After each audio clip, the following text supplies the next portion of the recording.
guys! Magandang umaga at magandang hapon sa ating lahat. Magluluto nga ho ako ng sayote na may itlog.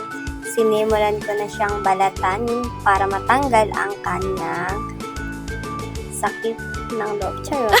Hinati-hati ko nga lang siya parang cubes at yan, naka-ready na ang itlog natin. Ay, itlog pala. Sinalang ko na nga ho ang kawali dyan. Nilagay ko na yung bawang at sibuyas na ating pangpasarap at pangpa-amoy. Then nilagay ko na yung sayote.